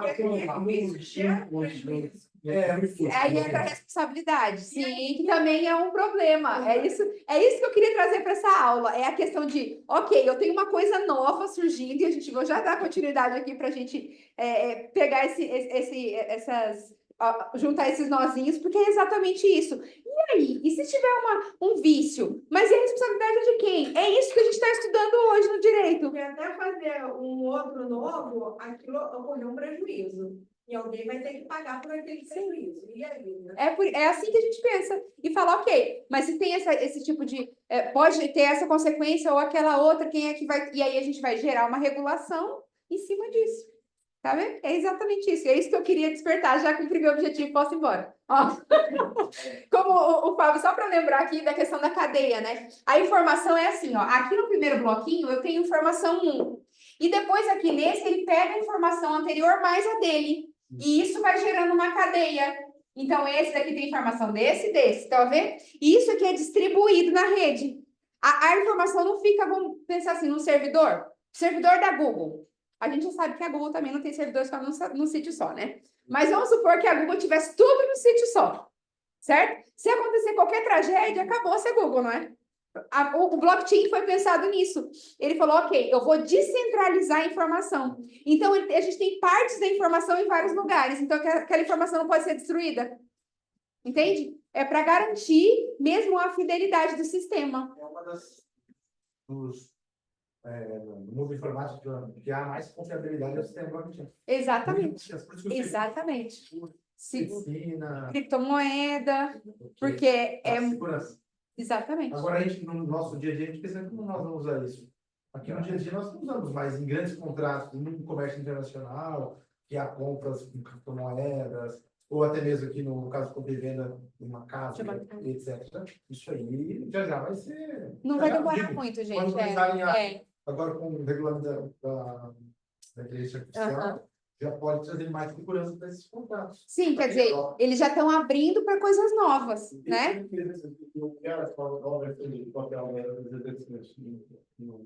Eu não percebi. Não existe intermediário. Ah, boa, ele já tinha falado isso aqui. Olha, no blockchain não existe intermediário. Ele é uma relação peer-to-peer, que a gente chama, né? P2P, ou seja, entre pares. Então, eu quero e o outro quer vender. Eu quero comprar e a gente faz uma troca. Tá vendo? Pois não vai ter mais um contrato, mas a imobiliária vai existir. Pode ser ela que seja um par. Eu sou o par que quer vender, sou a imobiliária. Estão a ver? Mas não vai existir as pessoas que são intermediárias no sentido de, ok, alguém tem que estudar o contrato, entende? Ah, o contrato tem que passar por 30 milhões de coisas para depois gerar uma solução. Não. Ali ok, o contrato vai ser... E agora a gente já vai entrar na parte de etapa, porque a gente já está falando sobre etapa já. O contrato fica dentro da blockchain? Fica dentro da blockchain. E é guardado lá, porque é a blockchain que gera esse contrato. Aí as pessoas leem o contrato. Agora eu vou responder isso agora. Olha lá. São as fases. Tá? Isso são as fases do blockchain. Eu pensei a mesma coisa. Eu tenho que falar isso, senão os meninos não vão conseguir enxergar. Mas é isso. A ideia é a gente conseguir montar na nossa cabeça e colocar na caixinha lá a informação bem colocada. Então, o que acontece no blockchain? Primeiro, vai ter que ter uma vontade entre as partes, certo? Ou vai ter que ter uma pessoa de um lado querendo oferecer alguma coisa. Porque eu não necessariamente tenho que conhecer a outra parte. A gente já sabe que é um exchange, que é uma coisa que pode estar num mercado disponível, eu quero fazer alguma coisa, o outro quer o contrário, e eu clico que eu quero aquela operação, cumpro a minha obrigação, e aí aquilo automaticamente vai para o final, certo? Agora, vamos começar a imaginar. Primeiro, eu vou ter que colocar, o que eu coloquei lá, definição dos termos do contrato. Ou seja, eu vou ter que pegar e pensar, ok, vou vender uma casa por não sei quanto, a casa está hipotecada, vou colocar tudo lá dentro daquela informação. Primeiro, eu vou ter uma informação. Essa informação não necessariamente vai ter a contrapartida de outra pessoa. E aí vocês vão ouvindo essas coisas e botando na caixinha. E daqui a pouco a gente vai entender por que eu estou falando isso. É só um lado que vai dando. Pode ser só um lado. Tá vendo? Pode não ter contrapartida. E aí? Pro direito é assim? Pode, tá tudo bem? É quase um contrato de adesão. Essa parte. É quase um contrato de adesão. Nessa parte Tá vendo? Então, eu tenho uma informação que depois eu vou fazer o quê? Vou ter que fazer essa informação caber dentro da caixinha do blockchain, certo? Assim, em linguagem bem chula. Vou colocar dentro da caixinha. Vou codificar. Depois, eu vou implementar o blockchain. Ok? Eu tenho um blockchain pronto. Depois que eu implementar o blockchain, o que vai acontecer? Está escrito lá. Execução automática. Ou seja, quando eu vou implementar, eu já tenho uma parte de um lado e a outra parte do outro lado. Ele quer vender e esse quer comprar. E aí eles entram, ok, ele dá um sinal. Aqui eu quero, o outro fala, eu também quero. Aí, para esse contrato começar, eu vou iniciar a implementação. A partir do momento que eu cumpro a obrigação aqui, né? Vou colocar aqui obrigação, que era pagar, sei lá, 1 milhão pela casa, automaticamente o blockchain vai fazer todo o resto, vai acionar o outro e vai falar, ele pagou, agora você precisa entregar, e aí a pessoa entrega o valor. Acabou a transação, o blockchain se encerra, porque é uma linguagem de programação. É passo a passo, diga.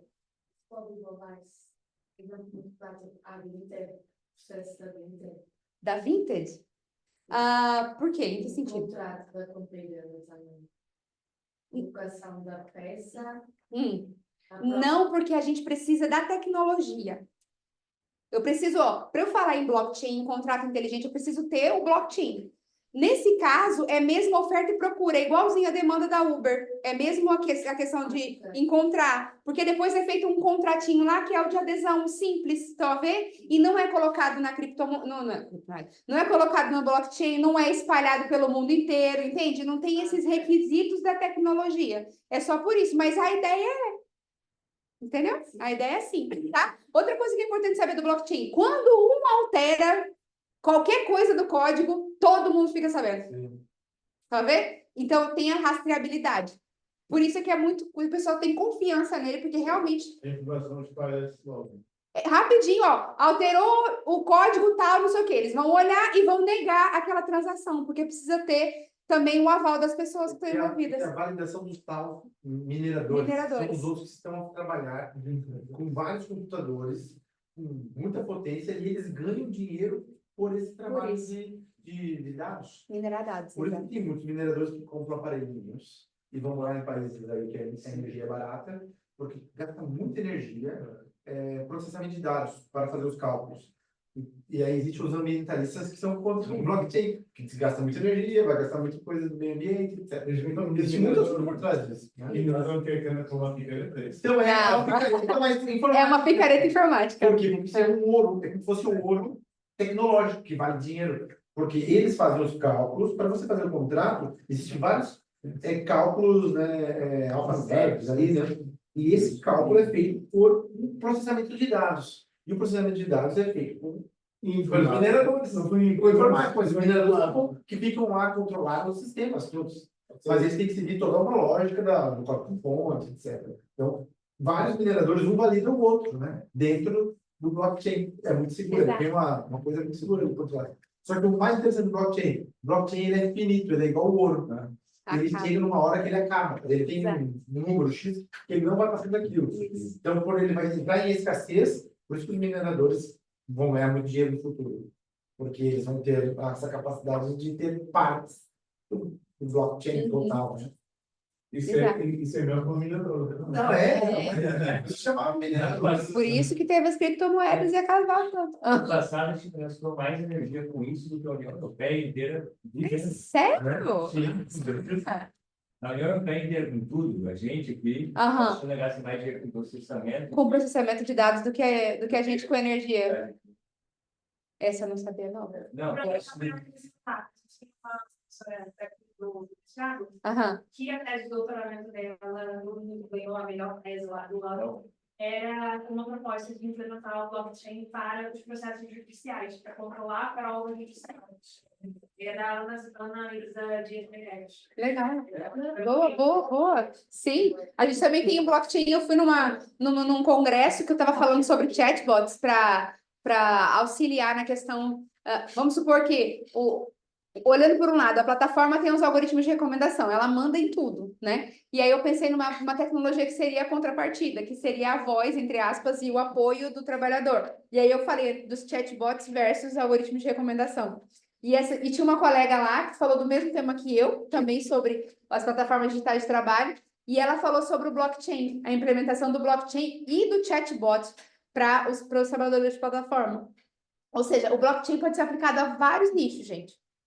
Tá? Financeiro, então, nem se fala, né? Que é o mais comum, que é o da criptomoeda, tá? Só para a gente terminar aqui, então, olha, eu trouxe aqui para a gente, então, um artigo do Código Civil, que fala sobre a questão do acordo de vontade, só para a gente ter uma ideia. Quero que vocês leiam ali rapidinho, eu não vou ler para não atrapalhar a cabeça de vocês.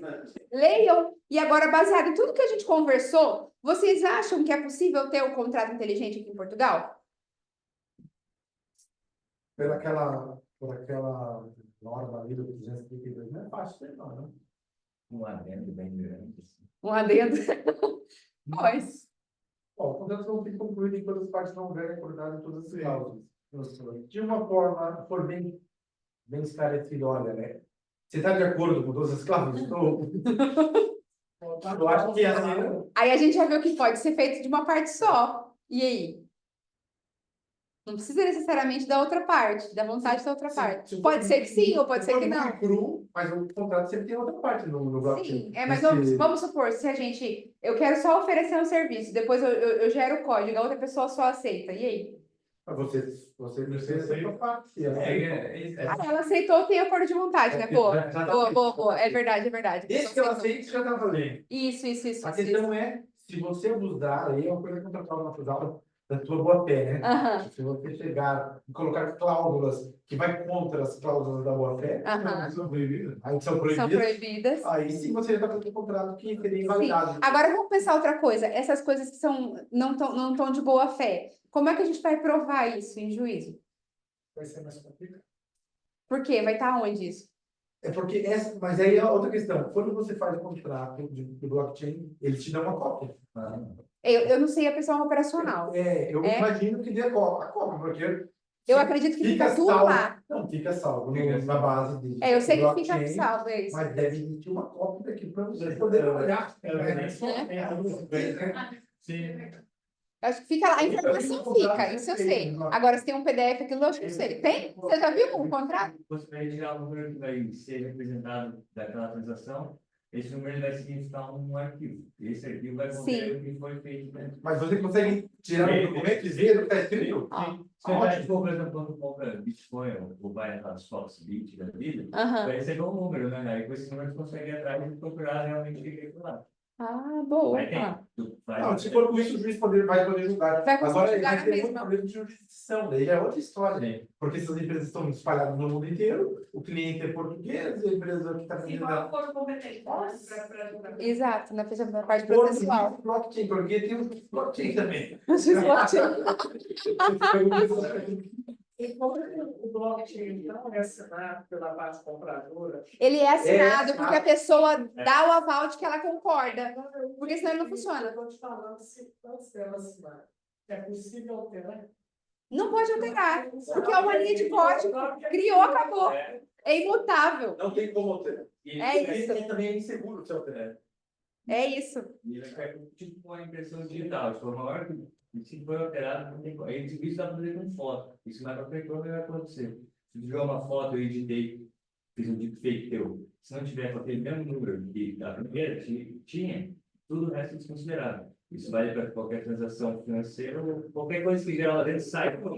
Se for aquele número, não vai. Não tem autenticidade. É mais ou menos um negócio assim, 8 e 80. É muito bom, é muito ruim. Não tem meio termo. Não tem, é exatos, né, gente? É exato. No mundo das exatas. Pois, né?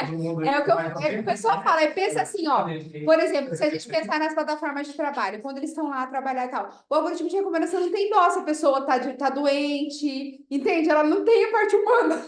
O que vai fazer? Ela vai sempre pensar do lado objetivo para que ela foi programada. Por mais que ela vá pro neural, não consegue. Por mais compensador, sempre vai ter programado para comer recompensa. Exatamente. Ela vai ponderar valores e vai falar, não, tem um a menos faltando, não. Faltou tantas vezes, exclui esse trabalhador da plataforma que não me serve. Então, a ver, porque é, assim, objetivo, certo? E é bom que a gente entenda o processo. É isso. Deixa eu terminar com eu falar que já quer ir embora. Vamos lá. Não vá. Quase. Só brincar. Olha, então eu vou só terminar aqui com a parte. Então, eu trouxe algumas questões sobre a questão dos contratos inteligentes, assim. A gente já sabe, a gente citou aqui alguns exemplos, né? Contratos de seguro, de finanças, onde pode ser aplicada essa tecnologia. Eu vi também na questão dos royalties, eu estava a terminar de montar a aula hoje. A questão dos royalties é legal, sobre a questão da música. Para você automaticamente receber os royalties. E isso funciona muito bem para esse nicho, não é uma coisa que é muito complexa, né? É bem bacana. Eu vi isso hoje, eu não conhecia por acaso. A validade jurídica que a gente conversou aqui com o Fábio, né? Depende muito de como isso vai ser implementado, né? Mas com a letra da lei, do jeito que tá, ela não foi feita para nada digital. É a mesma coisa do direito do trabalho, né? A gente tinha lá uma presunção de laboralidade que não funcionava para o digital, que era adaptada assim mesmo na interpretação extensiva, mas surgiu, eles fizeram uma nova presunção que é para os trabalhadores digitais das plataformas. Então, é mais ou menos isso que eu acredito que vai acontecer praticamente com todo o ordenamento jurídico. Quando começar a conflitar as coisas, vai começar a surgir... Por exemplo, eu procurei alguma jurisprudência aqui em Portugal que falasse sobre isso, não existe ainda. Mas vai existir um dia. Não cheguei a procurar no Tribunal de Justiça da União Europeia. Pode ser que lá exista, porque eu sei que já tem casos da Google lá e tudo mais. Mas não cheguei a achar lá. Mas eu acho que era interessante a gente procurar. lá no TJE, nos acórdãos, porque é legal para a gente ver isso acontecendo no mundo real, tá? Eu não achei em Portugal nada. Tá bem? Outra coisa que é importante, e se tiver erro de programação, e se tiver vício, tudo isso a gente tem que pensar, porque nós somos os operadores do direito. É a gente que vai, junto com outra equipa, solucionar isso, tá bem? Com pesquisa científica, logicamente. E o consentimento? Existe realmente vontade real? Não existe? Como é isso? Não é tão simples verificar essa Não é vontade, simples, mas no final exato. das contas, quem aceita, está aceitando. Pois. Porque você também tem você está no blockchain, você é uma figura numérica. Você não tem nome. Sim. Você é uma figura numérica. Sim. É uma figura numérica aceita. O outro vê. E tá, aceita, exato. Né? Agora, se o outro vem com fraude à lei, fraude ao contrato, até mesmo qual contrato e qual lei que vai ter a lei básica daquele contrato. Vai ser a lei americana? Vai ser a lei local, portuguesa, né? Porque as empresas que vendem estão em outros países. Exato. Se for um país tipo, sei lá, Uruguai, as leis do Uruguai são super libertárias. Pode vender e se der problema, prometeu. Né? Parece que o Uruguai é um país libertário extremo, assim, em relação às suas leis. Vai ter uma empresa sediada no Uruguai. Né? Ou outros países. Né? Já faz Exato, ou vai para lá de má fé para poder usar desse.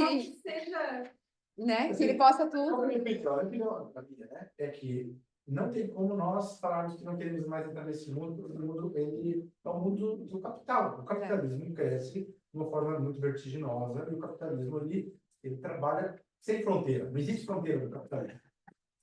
Isso é mais do que um exemplo de que deveríamos acabar com as fronteiras. Né? Para mim, também essa é uma parte interessante do mundo. Né? Aqui na Europa nós temos 27 países sem fronteira. Tá bom, né? Mas o capitalismo trabalha com isso. Essa é a primeira questão. A outra questão os países, né, que têm as suas leis, o judiciário tem que ter tem que ter treinamento também para entender essa parte. Porque o Poder Judiciário é muito mais antigo do que nós. Se nós temos 20 e poucos, 30 e tal anos aqui, né, 40 e tal, o Judiciário é 60 e tal para cima. O pessoal lá que está decidindo, os desembargadores, eles não têm nem ideia dessa parte, né? Que é mais complicado ainda, é muito mais complicado.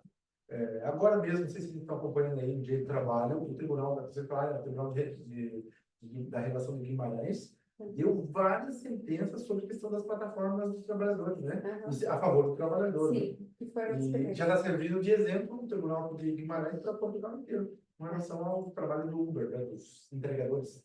Que também tem muito apoio da doutrina, porque a gente tem o professor João Amada Teresa Coelho Moreira, sim, que eles praticamente são os cabeças das plataformas digitais aqui a nível de juristas. E, por exemplo, saiu o primeiro acórdão que fez tudo perfeito, falou, ok, vocês são sim empregados, mas vocês podem ser substituídos, então não. Aí veio um artigo logo em seguida, foi incrível. Veio um artigo deles em seguida, o próximo acórdão veio esse aí, Brau, de Évora, todo mundo aceitou. Guimarães. Aí, de Guimarães, exato. Mas foi Évora primeiro. Foi primeiro foi Évora. E agora Guimarães está... E Guimarães também, pronto. Foi 10 acordos. Tá tudo um atrás do outro. E aí, quando eles escreveram esse artigo e falaram, a gente não concorda, o próximo já veio concordando. Falei, olha, coisa boa. A doutrina tem muita força. Mas a lei mudou em 2022. 23, né? Eu acompanhei essa mudança por causa da Teresa Moreira. Da Teresa. Se um condutor da Uber, né, for despedido, é que não pode ser... Depende. Porque não é despedido, ele é expulso da plataforma porque ele não obedeceu as regras. Então ele fica, às vezes, um mês sem poder trabalhar, 2 meses, às vezes fica para sempre. Isso. Porque, por exemplo, ele começa a negar, ele não acorda cedo no horário que eles pedem. Porque toda essa plataforma ela vai exigir uma conduta do motorista da Uber. Ele tem que ter horários, ele tem que ter metas, como se ele não fosse profissional autônomo. E essa é a grande questão. Né? Exatamente. É isso. Agora, eles têm entrado com os processos para eles serem considerados trabalhadores em sentido estrito. É para isso. Mas não é necessariamente porque foram mandados embora. Às vezes, é só mesmo para conseguir reconhecer o contrato. E a pessoa ter essa benesse, né? Mas não necessariamente é porque foi mandado embora. Tem uns que sim, outros que não. Tá? Pronto, só para a gente terminar aqui, para não ficar muito cansativo que já tá. Então, agora, só para falar de inteligência artificial, é basicamente tudo que a gente discutiu aqui. Eu fico muito feliz quando eu vejo isso na aula, que a coisa flui, que vocês chegam a conclusões que depois o Parlamento Europeu chegou. É muito legal. Então, assim, o Parlamento Europeu teve essa apreciação, já não é de hoje, veio, e agora em 13 de junho de 2024, foi exarada esse regulamento que vai ser aplicado em toda a União Europeia a partir de 2026, ou seja, as empresas têm um tempo para se preparar, porque isso altera muito a nível da questão da prestação de contas, e é um processo que eu já até pensei, gente, é um nicho novo, porque a gente vai precisar de auditores de IA. Vocês estão a ver? É uma coisa assim, e hoje eu falei, caraca, já vou falar com o meu namorado, não é? Porque ele trabalha com cibersegurança. Falei, olha, porque é um nicho que a lei está exigindo isso. Todo mundo que for usar o IA tem que ter auditoria de IA. E hoje, por exemplo, para contratos inteligentes, para eu procurar exemplos para vocês, foi um sacrifício. Eu encontrei a questão de multimídia lá dos royalties, encontrei uma empresa que faz contratos inteligentes, mas as pessoas não aderem ainda. Estão a ver? Então, assim, é um nicho completamente na origem ali, tá bom? E aí eles falaram algumas coisas que eles classificaram a IA assim, como de alto risco ou de médio risco, baixo risco, diga.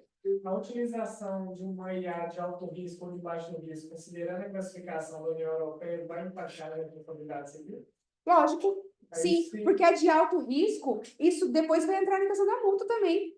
Entende? Quanto maior a tua responsabilidade, maior a tua multa. Quanto mais uma empresa queira usar uma IA de alto risco, se acaso gerado... Não, o alto risco é proibido. Tem algumas que são proibidas. E ele esclarece lá. Eu não vou ter tempo de falar exatamente isso, mas existem partes que são proibidas. Por exemplo, a biometria, que a gente conversou aqui. A questão dos sensores nos trabalhadores também é proibido. Tem algumas questões que são proibidas. Eu posso depois mandar para o Fábio o regulamento direitinho, que foi o último, que são várias versões para vocês não se embananarem, mas tem algumas coisas lá que são proibidas. As demais, se eles optarem por utilizarem de uma alto risco que não é proibida, aí eles vão ter que fazer auditorias pesadíssimas, o algoritmo tem que ser explicável, tem que ser rastreável, tudo que é hábil possível. E aí eles vão fazer o quê? Vão ter que dar relatórios, tudo isso tem que estar direitinho, porque eles vão sofrer auditorias. De quem? Da autoridade do RGPD. Então, eles estão bem ligados com a questão da proteção de dados, tá? Então, só para a gente continuar aqui, então, as questões de alto risco estão relacionadas à justiça, à saúde e a recrutamento. Recrutamento a gente lembra bastante do trabalhador. E o dos trabalhadores também. Uma outra coisa que é importante aqui, só para a gente fechar, é a questão de que a inteligência artificial, além de ser rastreável, a gente tem que ter o poder de contradizer ou de pedir informações sobre o que ela decidiu e de ir contra aquela decisão. Certo? Ou seja, e aqui já passando para o outro slide. Supervisão, não é esse aqui não. Governança de dados, não é transparência não. É que eles têm que explicar e a gente tem que ter o direito de regresso, como se fosse o direito de regresso. Ou seja, eu não aceitei aquela decisão da IA, e aí ele fala da questão das decisões automatizadas, elas precisam ter supervisão humana. Isso é muito importante. Porque não é só simplesmente abandonar o algoritmo, o que ele fizer está bem feito, ou depois tem que ter rastreabilidade e não vai passar pelo humano. É o contrário.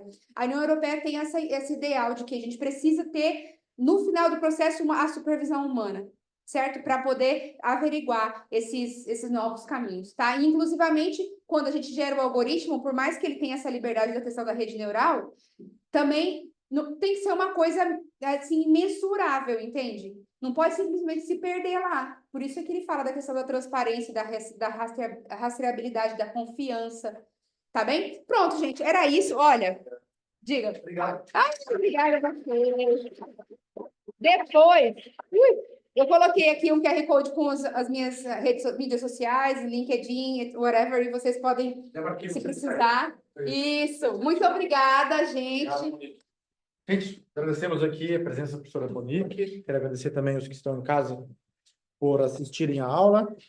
É um tema interessantíssimo, já falamos muitas coisas aqui no nosso mestrado, mas nada melhor do que alguém que está estudando isso há muito mais tempo do que eu mesmo. Eu já vejo algumas coisas nesse sentido há algum tempo, mas não com esse olhar aí mais técnico e de bastante conhecimento. Vou fazer a chamada para os alunos presentes, agradecendo a todos. Quero agradecer ao Taha por ter me acompanhado desde o Marrocos. Muito obrigado, Taha. Muito Prazer. obrigado. É um prazer, professor. Obrigado. Obrigado a todos os presentes também aqui na sala, tanto aqui nas nossas salas. Os alunos são obrigados a vir, né? Mas vocês que estão aí, vocês vêm porque gostam. E os colegas que vieram também do mestrado, Eduardo, que está aí, Andréia, Ana Luísa, Ana Azevedo, obrigado por ter vindo. E, gente, Taha, se puder parar a gravação, os que estão presentes vão receber